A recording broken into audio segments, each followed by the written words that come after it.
कहते हैं दोस्तों, हर सन्नाटे के पीछे कोई कहानी छुपी होती है। कुछ कहानियां जो कभी लिखी नहीं जाती, कुछ आवाजें जिन्हें कोई सुनना ही नहीं चाहता। लेकिन जब यही कहानियां रात के अंधेरे में जीवित हो उठती हैं, तो इंसान और परछाई के बीच का फर्क मिट जाता है। आप सुन रहे हैं अनसुनी कहानियां, जो सिर्फ सुनी नहीं जाती, महसूस भी की जाती हैं। जहां डर कानों से नहीं, रगों से होकर उतरता है।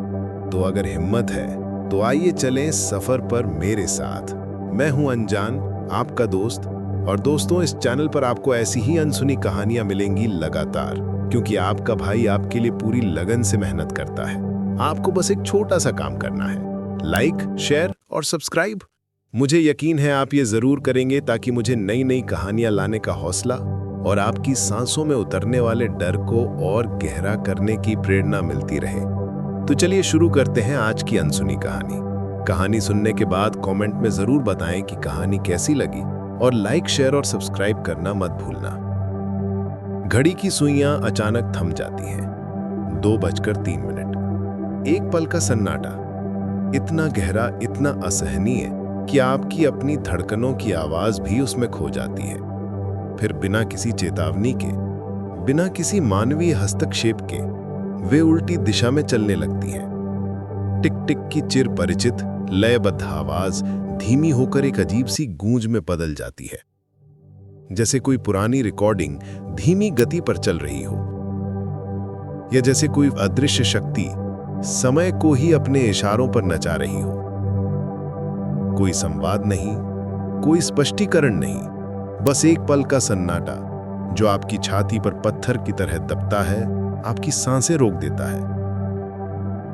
आपका दिमाग, जो हमेशा तर्क और विज्ञान की भाषा बोलता है, चिल्लाता है कि यह सिर्फ किसी घड़ी की खराबी है, एक यांत्रिक त्रुटि है, कुछ तार ढीले हो गए होंगे। लेकिन आपकी नसों में दौड़ता खून, आपका अंतर्ज्ञान, आपकी आत्मा की गहरी परतें बता रही हैं, कुछ और ही चल रहा है। कुछ ऐसा जो आपके समझने की सीमा से परे है, कुछ ऐसा जो आपकी हकीकत की बुनियाद को हिलाने वाला है। आप अपने आप से पूछ रहे होंगे, ये क्या हो रहा है? क्या मैं सपना देख रहा हूं? क्या ये सिर्फ मेरा वहम है? जरा ठहरिए दोस्तों, क्योंकि ये सिर्फ शुरुआत है। ये उस राज की पहली परत है जो आपकी कल्पना से भी ज्यादा गहरा है। मैं नम्रता, एक रिपोर्टर। मेरा काम है हकीकत को कागज पर उतारना, सच को दुनिया के सामने लाना। मेरे लिए हर घटना का एक कारण होता है, हर अपराध का एक सबूत, और हर कहानी का एक निश्चित अंत। मैंने अपनी जिंदगी का हर पल इसी फलसफे पर जिया है। हर चीज का एक तर्क होता है, एक शुरुआत और एक अंजाम। पर जब मैंने इस पुराने खामोश बंगले की चाबी थामी, तब मुझे मालूम नहीं था कि कुछ कहानियां ऐसी भी होती हैं जिनका कोई अंत नहीं होता। कुछ कहानियां ऐसी होती हैं जो आपको अंदर खींच लेती हैं, अपने जाल में ऐसा फंसाती हैं कि आप चाहकर भी बाहर नहीं निकल पाते। ये कहानियां आपकी आत्मा में गहरे तक उतर जाती हैं, आपकी रगों में बहने लगती हैं, और फिर आप उन कहानियों का हिस्सा बन जाते हैं। ये उस वक्त की बात है जब डेडलाइन की जिद और शहर के शोर शराबे से दूर मुझे एक ऐसी जगह की तलाश थी जहां मैं अपने अगले बड़े आर्टिकल पर काम कर सकूं। शहर की आपाधापी, लगातार बजते फोन और भीड़भाड़ से मुझे एक पल का भी सुकून नहीं मिल पा रहा था। मुझे एक ऐसे ठिकाने की जरूरत थी जहां मेरे लैपटॉप की टाइपिंग की आवाज और विस्की की सिप दोनों अनडिस्टर्ब चल सके। एक ऐसी जगह जहां शांति हो, जहां मैं अपने विचारों में पूरी तरह डूब सकूं। इंटरनेट पर खोजते खोजते मुझे ये पुराना बंगला मिला। मैंने मकान मालिक को फोन किया। उनकी आवाज में एक अजीब सा ठहराव था, जैसे वो कुछ छुपा रहे हों। उन्होंने कहा, बंगला खाली है बेटा, बस रात में थोड़ी सी अजीबता है। उन्होंने अजीबता शब्द पर कुछ ज्यादा ही जोर दिया, जैसे वो मुझे चेतावनी दे रहे हों। मैंने अपनी प्रोफेशनल हॉबी यानी अजीब और अनसुलझी कहानियों को सुलझाने के जुनून में हंसकर काट दिया। अजीब था मेरी प्रोफेशनल हॉबी अंकल, मैं तो ऐसी चीजें ढूंढती हूँ। जवाब में वो सिर्फ मुस्कुराए, एक ऐसी मुस्कान जो आपकी याददाश्त में घर कर जाती है, एक ऐसी मुस्कान जिसमें सैकड़ों अनकहे राज छिपे हों। वैसी मुस्कान जो आपको बाद में, जब आप सच का सामना करते हैं, तो बार बार याद आती है, और आप सोचते हैं कि काश मैंने उस मुस्कान के पीछे छिपे अर्थ को पहले ही समझ लिया होता। बंगले की देहली पर कदम रखते ही लकड़ी ने कराहना शुरू कर दिया, मानो सालों बाद किसी ने उसे छुआ हो। एक धीमी लंबी कराह जो बंगले की पुरानी हड्डियों से निकली थी। अंदर की हवा में एक अजीब सी गंध घुली हुई थी, किताबों की सड़ंध, तेजाबी स्याही और पुराने कैंफर का एक घुलता हुआ स्वाद। ये कोई ताज़ी हवा नहीं थी, बल्कि बंद घुटी हुई हवा थी जिसमें दशकों की कहानियां कैद थी। मैंने सोचा, कैरेक्टर बिल्डिंग, रिपोर्टिंग की भाषा में इसे एम्बियंस कहते हैं। ये माहौल किसी भी कहानी को जीवंत करने के लिए एकदम सही था। ड्राइंग रूम की पुरानी मेज पर एक भारी भरकम पेंडुलम घड़ी टिक टिक कर रही थी। उसकी आवाज इतनी स्पष्ट थी कि मानो वो पूरे बंगले की एकमात्र धड़कन हो। मैंने अपनी कलाई पर टाइम चेक किया, 11:58। मैंने अपना भारी बैग एक कोने में रखा, किचन में जाकर कॉफी बनाई और फिर लैपटॉप खोला। उस घड़ी की लयबद्ध धुन मेरे सेंसेस पर धीरे धीरे कब्जा करने लगी, जैसे कोई पुराना भूला हुआ संगीत मेरे जहन में बज रहा हो। मैं उस धुन में खोकर अपने काम में मग्न हो गई। मुझे पता ही नहीं चला कब 2 बज गए। मैं अपने आर्टिकल में इतनी डूबी हुई थी कि समय का भान ही नहीं रहा। फिर अचानक वही पल, घड़ी की टिक टिक रुक गई। पूरा बंगला एक पल के लिए सन्नाटे में डूब गया। एक ऐसा सन्नाटा जो कान फाड़ देने वाला था, जिसमें आपकी अपनी सांसों की आवाज भी चुभने लगती है। बिजली की बत्ती ने एक हल्की सी फ्लिकर मारी, जैसे कोई आत्मा कमरे में दाखिल हुई हो और फिर स्थिर हो गई। मैंने घड़ी की ओर देखा, 2:03। मेरा पहला विचार था, पावर कट होगा, घड़ी रुक गई। ये एक सामान्य तार्किक स्पष्टीकरण था। तभी मेरी आंखें फटी रह गई। पेंडुलम वापस हिला और उल्टे दिशा में झूलने लगा। मेरी नसों में जैसे बर्फीली पानी दौड़ गया, एक ऐसी ठंडक जो हड्डियों तक में समा गई। कोई वैज्ञानिक स्पष्टीकरण दिमाग में आ भी रहा था तो दिल उसे जोर से नकार रहा था। ये सिर्फ घड़ी की खराबी नहीं हो सकती थी। मैंने उठकर घड़ी छुई। ठंडी लोहे की सतह पर पसीना जम गया था, जैसे घड़ी भी इस अजीबोगरीब घटना से भयभीत हो। अगले ही पल किचन की खिड़की थप से बंद हुई। एक ऐसी आवाज जो किसी अदृश्य शक्ति के होने का एहसास दिला रही थी। मेरे अंदर का रिपोर्टर जाग उठा, लेकिन उसके साथ ही एक अनजाना डर भी। मैंने तुरंत अपना रिकॉर्डर चालू किया। अपनी आवाज में कांपते हुए कहा, non eventful night, the bungalow seems to have a time anomaly. जैसे ही मैंने अनोमली शब्द कहा, मेरे लैपटॉप की स्क्रीन फ्रीज हो गई। Time stamp 2:03 AM। मैंने फोर्स रिस्टार्ट दिया, पर स्क्रीन पर एक फाइल ऑटो ओपन हुई। कोई पुराना पीला पड़ चुका टेक्स्ट, कोई भी यहां सिर्फ 2:03 तक ही सुरक्षित है। यह पढ़कर मेरे पूरे शरीर में एक सिहरन दौड़ गई। दिमाग ने कहा, नम्रता, इसे एक्सप्लेन करने की कोशिश कर, तर्क ढूंढ। दिल ने कहा, भाग, जितना जल्दी हो सके यहां से भाग जा। पर मैंने दिल की नहीं सुनी। मैं पत्रकार हूं दोस्तों, भागना हमारे शब्दकोश में नहीं है। हमारा काम है सच का सामना करना, उसे उजागर करना, चाहे वो कितना भी डरावना क्यों ना हो। मैंने वहीं बैठकर एक कप और विस्की मिक्स किया, अपने डर को दबाने की कोशिश की। लैपटॉप बंद किया और अपनी डायरी निकाली। मैंने लिखा, Day 1, time stops at 2:03, no logical reason, got to stay awake tonight to verify. ये मेरा खुद को समझाने का तरीका था, खुद को ये विश्वास दिलाने का कि मैं इस रहस्य को सुलझा सकती हूँ। पर मेरी आंख कब लगी, कब, कैसे, याद नहीं। जैसे किसी ने मुझे जबरदस्ती नींद की आगोश में धकेल दिया हो। सुबह उठी तो घड़ी सामान्य थी, 3:45 AM। पर मेरी नींद में किसी ने मेरे कान में फुसफुसाया था, एक धीमी डरावनी आवाज में, लौट जाओ, अभी भी वक्त है। उस आवाज में एक अजीब सी चेतावनी थी, एक ऐसा डर जो आपकी आत्मा तक को झकझोर दे। सुबह धूप बंगले की खिड़कियों से टकराकर कांप रही थी, जैसे सूरज की किरणें भी इस जगह की अजीबोगरीब ऊर्जा से डर रही हूं। मैंने पूरी नींद में झपकी ली थी, लेकिन वो गहरी नींद नहीं थी, बल्कि एक अजीब सी थकान थी जो मेरे शरीर में घर कर गई थी। कॉफी का एक बड़ा मग लेकर मैं बाहर निकली और बंगले का टूर किया, जैसे कोई जासूस किसी क्राइम सीन की जांच कर रहा हो। ड्राइंग रूम की दीवार पर एक पुरानी काले सफेद में परिवार की फोटो फ्रेम लटकी थी। उनकी आंखों में उतनी ही उदासी थी जितनी बंगले की दीवारों में। तस्वीर में माता पिता और 2 छोटे बच्चे थे। उनके चेहरे पर एक अजीब सी मायूसी थी, जैसे वे जानते हों कि उनके साथ क्या होने वाला है। फोटो के कोने पर तारीख 1973। मेरे दिमाग में एक सवाल कौन था, क्या ये वही परिवार था जो यहाँ रहता था? क्या ये भी उसी चक्र में फंसे थे? पास ही एक पुराना रेडियो सेट रखा था। उस पर धूल की परत इतनी मोटी थी कि अगर उंगली से नाम लिखो तो इबारत गहरी हो जाए। मैंने उसे छेड़ा, क्लिक, कुछ नहीं, सिर्फ सन्नाटा। पर मेरी उंगलियां काली हो गई, जैसे उस धूम में सालों के राज और गंदगी चिपकी हो। मैंने अपना रिकॉर्डर ऑन किया, अपनी आवाज में कहा, the Bangla has hidden stories, dust of time, literally. ये सिर्फ धूल नहीं बल्कि वक्त की परतों में दबी कहानियां हैं। तभी मेरी नजर फर्श पर पड़ी।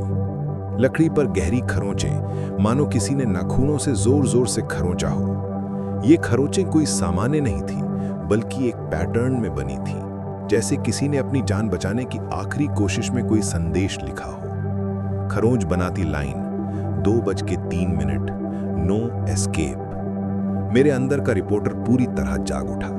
ये सिर्फ एक टाइम एनोमली नहीं थी, ये एक जाल था।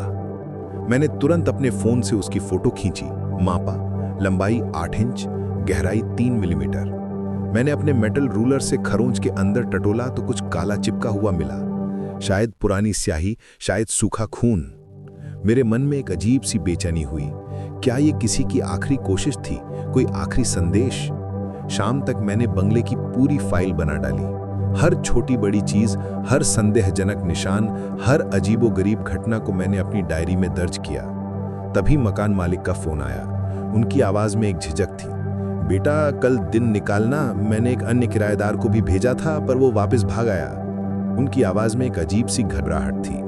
मैंने पूछा, क्यों अंकल, क्या हुआ था उसे? उधर से सिर्फ हिचकीदार सांस की आवाज आई, जैसे वो कुछ कहना चाह रहे हों लेकिन कह नहीं पा रहे हों। फिर लाइन कट गई। उस पल मुझे एहसास हुआ कि ये बंगला सिर्फ अजीब नहीं था, ये खतरनाक था। मैंने सोचा कल रात बिना नींद गुजारनी है, ये एक ऑल नाइटर होगा। मुझे इस राज की तह तक पहुंचना ही होगा। मेरे अंदर का डर अब जिज्ञासा में बदल चुका था, एक ऐसी जिज्ञासा जो मुझे इस चक्र के केंद्र तक खींच रही थी। रात के 11 बज चुके थे। मैंने रसोई में ब्लैक कॉफी का एक बड़ा कप बनाया, इतना बड़ा कि मुझे पूरी रात जगाए रख सके। मैंने अपना रिकॉर्डर चार्ज किया और उसे अपनी मेज पर घड़ी के ठीक सामने रखा। मेरी आंखें घड़ी की सुइयों पर टिकी थीं। मैंने नोट किया सुइयों का धीमा चलना, टिक टिक की लयबद्ध लेकिन धीरे धीरे घटती आवाज। हर गुजरते पल के साथ मेरा दिल तेजी से धड़कने लगा। 1:59, अब और तेज। घड़ी की हर टिक टिक मेरे दिल की धड़कन से मिल रही थी। 2 बजे मेरी धड़कनें बेकाबू हो चुकी थीं, जैसे कोई ढोल मेरे सीने में बज रहा हो। मैं अपनी सांसें रोककर उस पल का इंतजार कर रही थी। और फिर 2:03, ठप, सन्नाटा। एक बार फिर पूरा बंगला खामोश हो गया। पेंडुलम उल्टे दिशा में झूलने लगा, जैसे समय अपनी धुरी पर ही पलट गया हो। मैंने तुरंत अपना कैमरा उठाया, रिकॉर्ड करना शुरू किया। स्क्रीन पर कुछ और ही टाइम स्टैम्प दिख रहा था, 2:03, लेकिन तभी कैमरा अपने आप 180 डिग्री फ्लिप हो गया, जैसे कोई अदृश्य शक्ति उसे घुमा रही हो। मेरे हाथ कांप रहे थे, लेकिन मैंने अपना कैमरा नहीं छोड़ा। तभी मेरी नजर दरवाजे पर गई। एक हल्का सा साया, मानो कोई खड़ा हो, एक क्षण के लिए दिखा और फिर गायब हो गया। मैंने झट से मुड़ा, कुछ नहीं, सिर्फ खाली दरवाजा और सन्नाटा। मेरे दिमाग में अचानक एक विचार कौंधा, डायरी। कल खरोच वाले कमरे में एक टूटी मेज थी, उसमें कुछ हो सकता है। मुझे लगा कि शायद रवि ने वहां कुछ छोड़ा हो। मैंने अपनी टॉर्च चलाई, कमरे में घुसी। मेज लॉक्ड थी, एक पुराने जंग लगे ताले से बंद। मैंने अपने पेन नाइफ से ताला उठाया, क्लिक। एक हल्की सी आवाज हुई और ताला खुल गया। अंदर एक पुरानी जर्जर डायरी थी, जिसका कवर लाल स्याही से लिखा था, एस्केप फेल्ड। ये पढ़कर मेरे रोंगटे खड़े हो गए। मैंने कांपते हाथों से पन्ना पलटा। पहला पन्ना, मैं रवि, 1973, पत्रकार। अगर ये पढ़ रहे हो तो समय चक्र सच है। 2:03 पर दरवाजे बंद, घड़ी उल्टी, बाहर जाने का एक ही रास्ता जो मैं नहीं जानता। मैंने कोशिश की पर हर बार हार गया। ये जगह आत्माओं को कैद करती है। मेरी नाक में कॉफी की कड़वाहट और डर का स्वाद घुल गया। ये सिर्फ एक टाइम एनोमली नहीं थी, ये एक शाप था, एक जाल था। मैंने अगला पन्ना पलटा। तीसरी रात को मैंने खिड़की तोड़ी पर बाहर अंधेरा ही अंधेरा था। समय रुका हुआ था, जैसे पूरी दुनिया ठहर गई हो। मैं वापस आया, घड़ी फिर से 2:03 पर थी। मैंने चीखने की कोशिश की पर मेरी आवाज बाहर नहीं गई। मैं अकेला था, हमेशा के लिए फंसा हुआ। रवि की दास्तान पढ़ते हुए मेरी समझ में आया, ये चक्र हर रात रिसेट होता है। बाहर निकलना शायद असंभव। ये कोई सामान्य भूतिया कहानी नहीं थी, ये एक ऐसी पहेली थी जिसमें हर कोई फंसता चला जाता था। रवि की हर कोशिश, उसकी हर निराशा मुझे महसूस हो रही थी। मुझे लगा जैसे मैं उसकी आत्मा को अपने अंदर महसूस कर रही हूँ। सुबह होते ही एक अजीब सी शांति थी, लेकिन मेरे अंदर तूफान मचा हुआ था। मेरी नींद में भी रवि की आवाज गूंज रही थी। मैंने तुरंत अपने फोन का वाईफाई हॉटस्पॉट बनाया और ऑनलाइन आर्काइव खंगालना शुरू किया। उस इलाके के न्यूज़पेपर आर्काइव 1973 से 1978 तक मेरी आंखों के सामने खुलते चले गए, और जो मैंने देखा उसने मेरी रूह तक को कंपा दिया। 4 पत्रकार गायब, कोई बॉडी नहीं मिली, पुलिस फाइलें रन अवे कहकर बंद कर दी गई थी, जैसे उनकी कोई अहमियत ही ना हो। मेरी आंखों के सामने उस परिवार की फोटो घूम रही थी जो मैंने ड्राइंग रूम में देखी थी। क्या वे भी इस चक्र का हिस्सा बन गए थे? मैंने रिकॉर्डर पर नोट किया, day 3, the bungalow is a trap for reporters, kind of professional curse. ये पत्रकारों के लिए एक जाल है, एक ऐसा अभिशाप जो उन्हें सच के पीछे भागने की सजा देता है। दोपहर में एक अजीब सी प्रेरणा से मैं बंगले की छत पर पहुंची। वहां एक पुराना सूखा टंकी ढूंढा, एक ऐसी जगह जहां कोई शायद ही जाता हो। टंकी के अंदर एक टिन बॉक्स मिला, पुराने न्यूज क्लिपिंग्स का खजाना। Headline, time deletion reported in hill station, scientists clueless. तारीख 1951। ये पढ़कर मेरे दिमाग में कनेक्शन बना। क्या ये जगह किसी प्रयोगशाला से जुड़ी है? क्या यहाँ कोई प्रयोग हुआ था जो गलत हो गया? पर कोई उत्तर नहीं, सिर्फ और सिर्फ सवाल। मैंने बॉक्स में एक की कार्ड भी पाया, उस पर लिखा रीसेट पॉइंट 203। ये कार्ड क्या करता था? क्या ये पूरे चक्र को रीसेट कर सकता था या सिर्फ उस क्षण को? ये सवाल मेरे दिमाग में घूमता रहा, जैसे कोई अदृश्य शक्ति मुझे किसी गहरे रहस्य की ओर खींच रही हो। रात के 1:58 AM हो चुके थे। मैंने डायरी का आखिरी पन्ना खोला, जो रवि ने अपनी आखिरी सांसों में लिखा होगा। उस पर लिखा था, कोई भी यहाँ से बाहर नहीं गया। अगर तुम भी पढ़ रहे हो तो याद रखना, डरना मत, वो तुम्हारी ऊर्जा खाते हैं। ये पढ़कर मेरे पूरे शरीर में एक सिहरन दौड़ गई। एनर्जी। क्या ये भूत मेरे जीवन शक्ति पर फीड कर रहे हैं? क्या ये चक्र सिर्फ समय को नहीं बल्कि आत्माओं को भी निगलता है? मेरे अंदर एक अजीब सी बेचैनी हुई, जैसे कोई अदृश्य शक्ति मेरी आत्मा को निचोड़ रही हो। 2:03 AM। घड़ी रुकी, सन्नाटा। इस बार मैं तैयार थी। मैंने अपना रिकॉर्डर चालू किया, अपनी आवाज में दृढ़ता से बोलना शुरू किया। This is Namrata. If you are listening, know that the bungalow is a loop energy suction device. ये सिर्फ एक घर नहीं बल्कि एक ऐसी मशीन है जो आत्माओं की ऊर्जा को चूस लेती है। मेरे शब्दों की गूंज अभी खत्म भी नहीं हुई थी कि कमरे का दरवाजा अपने आप बंद हुआ। दर्रररर, एक तेज डरावनी आवाज जिसने पूरे बंगले को हिला दिया। मेरी आवाज गूंज गई, जैसे वो दरवाजे से टकराकर वापस आ रही हो। मैं पीछे मुड़ी, एक साया नजर आया, लेकिन इस बार वो करीब आया था, पहले से कहीं ज्यादा स्पष्ट। वो कोई धुंधली परछाई नहीं थी, बल्कि एक आकार ले रहा था, एक ऐसी आकृति जो मेरे डर को बढ़ा रही थी। मैंने अपनी टॉर्च उठाई, उसकी रोशनी सीधे उस साये पर डाली। लाइट फ्लिकर, साया गायब, और तभी घड़ी फिर से 2:03 AM पर रीसेट हो गई, जैसे कुछ हुआ ही ना हो। मैंने गुस्से में डायरी फेंकी, पन्ने उड़ गए, हवा में तितर बितर हो गए। एक पन्ना मेरे पांव पर गिरा, जिस पर बड़े अक्षरों में लिखा था, एग्जिट इक्वल्स टू एक्सेप्टेंस। मैंने उस शब्द को पढ़ा और मेरे दिमाग में एक तूफान सा उठ खड़ा हुआ। क्या स्वीकृति देना ही बाहर निकलने का रास्ता है? पर स्वीकृति किसे? इस डर को, अपनी मृत्यु को, या इस समय चक्र को? क्या रवि ने भी यही कोशिश की थी? क्या उसने भी अंत में हार मान ली थी? ये सवाल मेरे जहन में घूमता रहा, जैसे कोई अदृश्य शक्ति मेरी आत्मा को कुरेद रही हो। सुबह 4:45 AM मेरी आंख खुली। लैपटॉप ऑन था, लेकिन मेरी सारी रिकॉर्डिंग गायब हो चुकी थी। सिर्फ एक फाइल बची थी, जिस पर बड़े अक्षरों में लिखा था, एक्सेप्ट। ये किसी अदृश्य शक्ति का संदेश था, एक चेतावनी या शायद एक चुनौती। मेरे दिमाग में विचारों का द्वंद्व चल रहा था। अब मेरे पास दो रास्ते हैं, या तो मैं भी रवि की तरह डायरी लिखूं, अपनी हार मान लूं, या फिर इस चक्र को तोड़ूं, इस जाल से बाहर निकलूं। मैंने पेन उठाया और डायरी के पीछे एक खाली पन्ने पर लिखा, मैं स्वीकार करती हूं कि मैं डर गई हूं। मेरा दिल जोर से धड़क रहा है, मेरी आत्मा कांप रही है, पर डर को स्वीकार करना ही उस पर जीत है। जब आप अपने सबसे गहरे डर को पहचान लेते हैं, तभी आप उससे लड़ने की हिम्मत जुटा पाते हैं। ये सिर्फ शब्द नहीं थे, ये मेरे अंदर की आवाज थी, मेरी आत्मा का संकल्प था। मैंने अपना फोन उठाया, नेटवर्क चेक किया, कोई नेटवर्क नहीं। बाहर देखा, पूरा बंगला घने कोहरे में लिपटा था, लेकिन सुबह के 6 बजे तक भी घड़ी 2:03 ही दिखा रही थी। मैंने समझा, चक्र अब सिर्फ रात तक ही सीमित नहीं था, ये दिन में भी फैल चुका था। ये एक भयानक सच्चाई थी, जिसका मतलब था कि मैं अब हर पल इस चक्र में फंसी हुई थी। रात के अंधेरे में मैंने रसोई से एक बड़ा धारदार चाकू लिया। उसकी ठंडी नुकीली धार मेरे हाथों में एक अजीब सी शक्ति दे रही थी। मैं दर्पण के सामने खड़ी हुई, अपनी ही परछाई को देखा और दृढ़ता से कहा, मैं तैयार हूं, जो भी हो मैं सामना करने के लिए तैयार हूं। 2:02 AM। मैंने अपनी आंखें बंद की, अपनी सांसें रोकी और उस पल का इंतजार किया। 2:03 सन्नाटा। एक बार फिर वही भयानक खामोशी।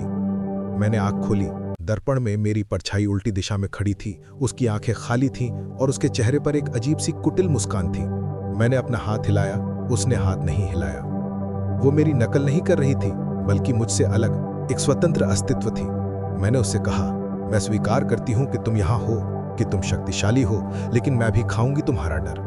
मैं तुम्हें अपनी ऊर्जा नहीं दूंगी, बल्कि तुम्हारे डर को ही अपनी ताकत बनाऊंगी।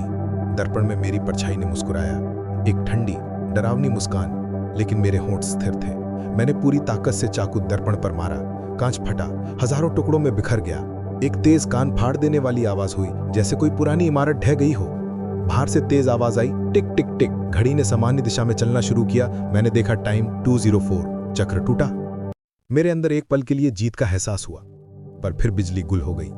पूरी बिल्डिंग हिली जैसे कोई भूकंप आया हो। मेरे कान में एक फुसफुसाहट सुनाई दी, एक ठंडी, धीमी आवाज में, तुमने राउंड 1 जीता, पर गेम अभी बाकी है। यह आवाज मेरे दिमाग में गूंज रही थी, जैसे कोई अदृश्य शक्ति मुझे चेतावनी दे रही हो कि यह सिर्फ शुरुआत थी। तो दोस्तों, अब आप सोच रहे होंगे कि आगे क्या हुआ। क्या नम्रता इस चक्र से बाहर निकली, या वो भी उन अनगिनत आत्माओं की तरह इस बंगले में हमेशा के लिए फंस गई? क्या उस फुसफुसाहट का कोई मतलब था? क्या यह सिर्फ एक खेल की शुरुआत थी? अगर आप इस कहानी के आगे के पन्ने पलटना चाहते हैं, अगर आपके अंदर भी पत्रकार जाग गया है और आप जानना चाहते हैं कि इस राज की अगली परत क्या है, तो कमेंट में लिखिए एग्जिट या लूप। मैं अगले भाग में सच बताऊंगी, वो सच जो आपकी रातों की नींद उड़ा देगा। पर अभी के लिए दोस्तों, अपनी घड़ी पर नजर रखना, कहीं वो 2:03 पर थम न जाए, कहीं आप भी इस चक्र का हिस्सा न बन जाए। सुबह उठी, घड़ी 6:15 AM दिखा रही थी, लेकिन सेकंड की सुई अभी भी 2-3 बार झटक कर रुक जाती थी, जैसे वो किसी अदृश्य बंधन से आजाद होने की कोशिश कर रही हो। मैंने सोचा चक्र कमजोर पड़ा है, पर खत्म नहीं हुआ। ये सिर्फ एक अस्थायी राहत है। मेरे अंदर एक अजीब सी बेचैनी थी, जैसे कुछ बड़ा होने वाला हो। मैंने अपनी डायरी खोली। नया पन्ना खुद ब खुद लिखा हुआ था, वेलकम टू लेवल 2, नया खिलाड़ी जुड़ेगा आज रात। ये पढ़कर मेरे रोंगटे खड़े हो गए। नया खिलाड़ी? क्या कोई और पत्रकार आने वाला है, या मैं खुद ही नया खिलाड़ी हूँ, एक ऑल्टरनेट वर्जन? क्या ये चक्र मुझे ही एक नए रूप में फंसाने की कोशिश कर रहा है? दोपहर में मैंने हिम्मत करके बंगले का दरवाजा खोला। बाहर कोहरा हटा हुआ था, लेकिन रास्ता नहीं दिख रहा था। चारों ओर एक अजीब सी चुप्पी थी, जैसे पूरी दुनिया ठहर गई हो। एक टैक्सी दूर खड़ी थी, खाली। उसकी खिड़कियां बंद थीं और वो एक भूतिया आकृति की तरह दिख रही थी। ड्राइवर सीट पर एक पुरानी टोपी रखी थी, वही जो डायरी के फोटो में रवि ने पहनी थी। उस टोपी को देखकर मेरे मन में अजीब से सवाल उठे। मैंने टोपी उठाई। अंदर एक छोटा सा note, keep calm and reset. ये नोट पढ़कर मेरे अंदर एक अजीब सी शांति और बेचैनी का मिश्रण हुआ। शांत रहो और रीसेट करो। क्या इसका मतलब है कि मुझे भी रवि की तरह इस खेल का हिस्सा बनना होगा? रात के 1:55 हो चुके थे। मैंने रवि की पुरानी टोपी पहनी, जैसे कोई योद्धा अपनी ढाल पहनता हो। उस टोपी में एक अजीब सी ऊर्जा थी, जैसे रवि की आत्मा मुझसे जुड़ गई हो। 2 बज गए। मेरे दिल की धड़कन मेरे कानों में घंटी बजा रही थी। हर धड़कन एक चेतावनी थी, एक संकेत। 2:03। घड़ी रुकी। इस बार कोई उल्टी दिशा में नहीं घूमा, बस सन्नाटा, एक गहरा भयानक सन्नाटा जो मेरी आत्मा तक को चीर रहा था। मैंने देखा दर्पण में मेरी परछाई गायब थी। मैं तेजी से पीछे मुड़ी। एक आदमी खड़ा था, रवि। उसकी आंखें खाली थीं, लेकिन उसके चेहरे पर एक अजीब सी पहचान थी।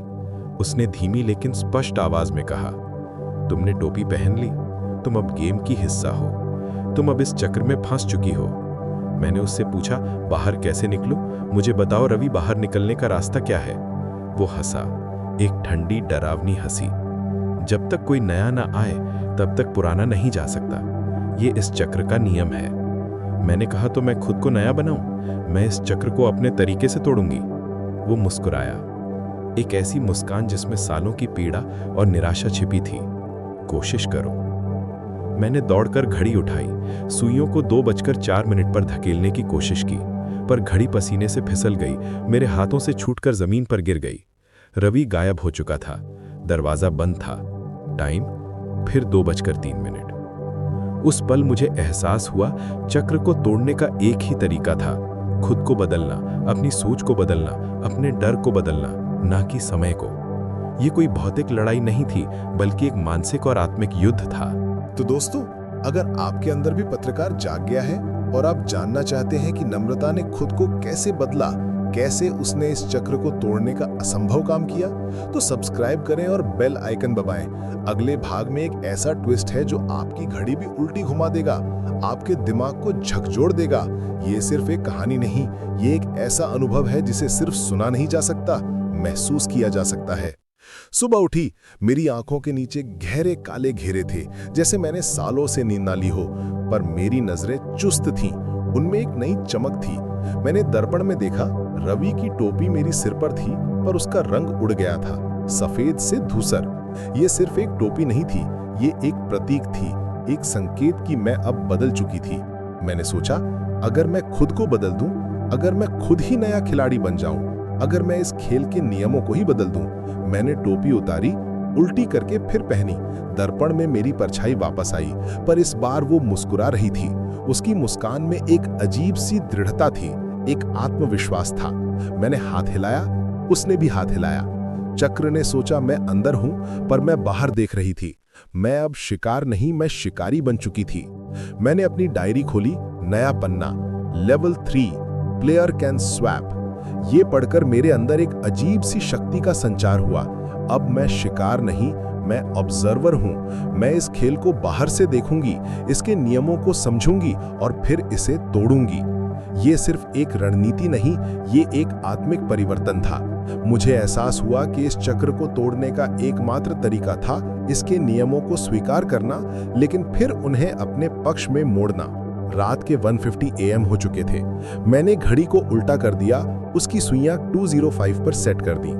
ये मेरा पहला कदम था इस चक्र को भ्रमित करने का। 1:58 मैंने अपनी आंखें बंद की, अपनी सांसें रोकी और अपने दिमाग को शांत किया। 2:03 मैंने आंख नहीं खोली। मैंने सोचा, अगर मैं देखूं ही नहीं तो चक्र कैसे कंफर्म करेगा कि मैं अंदर हूं? अगर मैं इस पल को स्वीकार ही ना करूं तो ये मुझे कैसे फंसाएगा? मेरे कानों में मेरे खून की धड़कन तेज हो रही थी। टिक टिक की जगह मैं बाहर हूं का मंत्र मेरे जहन में गूंज रहा था। ये मेरा खुद को दिया गया संकल्प था, मेरी आत्मा की आवाज थी। 2:04 मैंने आंख खोली। घड़ी सामान्य दिशा में चल रही थी। उसकी टिक टिक की आवाज अब मधुर लग रही थी। दरवाजा खुला हुआ था, बाहर कोहरा नहीं, एक पगडंडी दिख रही थी जो मुझे आजादी की ओर ले जा रही थी। मैंने कदम बढ़ाया, लेकिन तभी पीछे से एक आवाज आई, एक धीमी डरावनी फुसफुसाहट, तुम जीत गईं। पर याद रखना, जीतने वाले भी चक्र का हिस्सा बन जाते हैं। मैंने पीछे मुड़कर देखा। बंगला दूर खड़ा था, लेकिन उसकी हर खिड़की में सभी पिछले खिलाड़ी खड़े थे। रवि, 1973 वाला परिवार और मैं खुद। मेरी ही परछाई, मेरी ही एक और छवि उन सभी के साथ खड़ी थी। उनकी आंखों में वही उदासी, वही निराशा। मैंने हाथ हिलाया, उन्होंने भी हाथ हिलाया। उस पल मुझे एहसास हुआ कि मैं इस चक्र से बाहर निकली तो थी, लेकिन पूरी तरह से आजाद नहीं हुई थी। मैं इस खेल का हिस्सा हमेशा रहूंगी, बस मेरी भूमिका बदल गई थी। दोस्तों, मैं वापस शहर आ गई हूँ। लैपटॉप पर अपने स्टोरी टाइप कर रही हूँ। अब मेरी घड़ी 2:03 कभी नहीं दिखाती, क्योंकि मैंने उसे बंद कर दिया है, उसकी सुइयों को हमेशा के लिए रोक दिया है। पर कभी कभी रात को मेरी कलम खुद चलने लगती है और पन्ने पर लिखा आता है, टाइम रीसेट, नया खिलाड़ी जुड़ेगा। ये सिर्फ एक याद नहीं, ये एक चेतावनी है कि चक्र कभी खत्म नहीं होता, वो बस अपनी चाल बदलता है।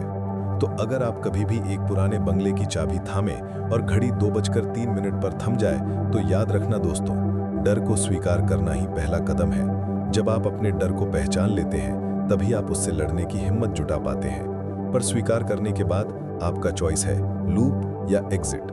क्या आप उस चक्र में फंसकर हमेशा के लिए खो जाना चाहते हैं, या आप उसे तोड़कर बाहर निकलना चाहते हैं? मैं नम्रता, रिपोर्टिंग फॉर खूनी मंडे, आपके साथ शेयर कर रही हूँ रात के 2:03 का राज। अगर आप चाहते हैं कि मैं उस बंगले को वापस जाऊं और पूरे चक्र को तोड़ूं, इस रहस्य की तह तक पहुंचूं, तो कमेंट में लिखिए ब्रेक द लूप और शेयर कीजिए इस वीडियो को उन दोस्तों के साथ जो हर रात ठीक 2:03 पर व्हाट्सएप करते हैं, तू जाग रहा है, क्योंकि हो सकता है वो भी किसी चक्र में फंसे हों, बिना जाने ही किसी अनचाहे खेल का हिस्सा बन चुके हों। और हाँ दोस्तों, अपनी घड़ी समय समय पर चेक करते रहना। कभी कभी वो 2:03 पर थमने की कोशिश करती है, और अगर आपने बिना देखा समय निकाल दिया, तो हो सकता है कोई और आपकी जगह ले चुका हो सकता है आप ही उस चक्र का अगला खिलाड़ी बन जाए। अगले भाग में मैं उस पगडंडी पर वापस जाऊंगी जहां कोहरा खत्म होता है और एक नई इमारत दिखती है, उस पर लिखा है रीसेट सेंटर। तब तक के लिए सुरक्षित रहें, समय का ध्यान रखें और याद रखें दोस्तों, 2:03 का राज सिर्फ एक कहानी नहीं, वो असलियत हो सकती है जो आपकी कलाई पर टिक टिक कर रही है। ये सिर्फ एक कहानी नहीं, ये एक चेतावनी है। तो दोस्तों, ये कहानी यहीं खत्म हुई और अगर आप लोग भी चाहते हैं कि आपका नाम वीडियो में लिया जाए तो अपना नाम और अपने शहर का नाम वीडियो में कमेंट करें। अगर आपको ये कहानी पसंद आई हो तो वीडियो को लाइक और चैनल को सब्सक्राइब करें ताकि और भी डरावनी कहानियां हम आप तक पहुंच सकें। कहानी को अंत तक सुनने के लिए दिल से धन्यवाद। दोस्तों, आज के लिए बस इतना ही। मिलते हैं जल्द ही कुछ नई अनसुनी कहानियों के साथ। तब तक के लिए अपना ध्यान रखिए।